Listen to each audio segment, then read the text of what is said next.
ದಕ್ಷಿಣ ಕನ್ನಡ ಜಿಲ್ಲೆಯ Mangaluru police commissionerate ವ್ಯಾಪ್ತಿಯಲ್ಲಿ ಇತ್ತೀಚೆಗಷ್ಟೇ ನಡೆದ ಗುಂಪು ಹಲ್ಲೆ ಪ್ರಕರಣದಲ್ಲಿ ಓರ್ವನ ಹತ್ಯೆ ನಡೆದಿತ್ತು. ಇದಾದ ಬೆನ್ನಲ್ಲೇ ಹಿಂದೂ ಕಾರ್ಯಕರ್ತ ಸುಹಾಸ್ ಶೆಟ್ಟಿ ಎಂಬಾತನನ್ನ ದುಷ್ಕರ್ಮಿಗಳು ಕೊಲೆಗೈದಿದ್ದಾರೆ.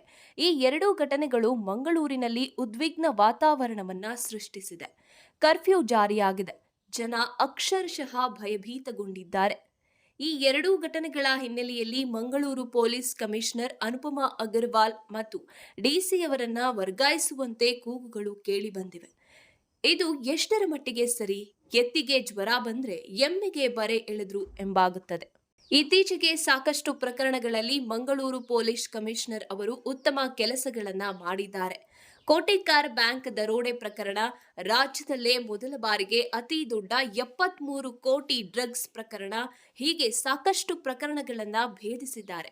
ಹೀಗಿರುವಾಗ ಅನಿರೀಕ್ಷಿತವಾಗಿ ನಡೆದ ಎರಡು ಘಟನೆಗಳನ್ನೇ ಮುಂದು ಮಾಡಿ ಮಂಗಳೂರು ಪೊಲೀಸ್ ಕಮಿಷನರ್ ಹಾಗೂ ಡಿಸಿ ಅವರನ್ನ ವರ್ಗಾಯಿಸುವಂತೆ ಒತ್ತಾಯಿಸೋದು ಎಷ್ಟು ಸರಿ? ಇದೀಗ ಮಂಗಳೂರಿನಲ್ಲಿ ವಿಷಮ ಪರಿಸ್ಥಿತಿ ಇದೆ. ಇಂತಹ ಕಷ್ಟಕರ ಸಮಯದಲ್ಲಿ ವರ್ಗಾವಣೆ ಮಾಡುವುದು ಸರಿಯಲ್ಲ.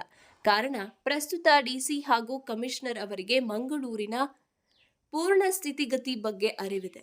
ಹೊಸಬರು ಬಂದ್ರೆ ಪರಿಸ್ಥಿತಿ ಮತ್ತಷ್ಟು ಹದಗೆಡುವ ಸಂಭವ ಇದೆ.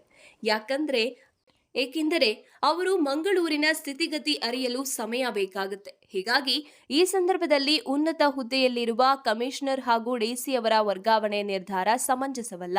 ಕೊಂಚ ಸಮಯ ನೀಡಿದ್ರೆ ಪರಿಸ್ಥಿತಿಯನ್ನ ತಹಬದಿಗೆ ತರುವ ಸಾಮರ್ಥ್ಯ ಈಗಿನ ಕಮಿಷನರ್ ಡಿಸಿ ಅವರಿಗಿದೆ.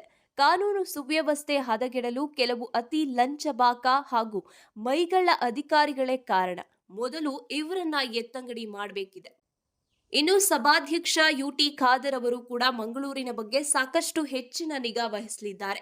ಅಷ್ಟೇ ಅಲ್ಲ, ತಮಗೆ ಬಂದ ಕೊಲೆ ಬೆದರಿಕೆ ಕರೆಗೆ ಸೂಕ್ತವಾಗಿ ಉತ್ತರಿಸಿದ್ದಾರೆ. ಸಾಯೋದಿದ್ರೆ ಎಂದಾದ್ರೂ ಸಾಯಲೇಬೇಕು ಎಂದು ದುಷ್ಕರ್ಮಿಗಳಿಗೆ ಖಡಕ್ ಉತ್ತರ ಕೊಟ್ಟಿರೋದು ರಾಜಕಾರಣಿಗಳ ಇತಿಹಾಸದಲ್ಲೇ ಮೊದಲು. ಸಮರ್ಥ ಜನನಾಯಕ UT Khader, police commissioner Agarwal ಮತ್ತು ಡಿಸಿಯವರು ಮಂಗಳೂರಿನ ಈ ಪರಿಸ್ಥಿತಿಯ ನಿಯಂತ್ರಣಕ್ಕೆ ತಂದು ಆರೋಪಿಗಳನ್ನ ಹೆಡೆಮುರಿ ಕಟ್ಟಿ ಸಮಾಜದಲ್ಲಿ ಶಾಂತಿ ನೆಲೆಸುವಂತೆ ಮಾಡೋದು ನಿಶ್ಚಿತ.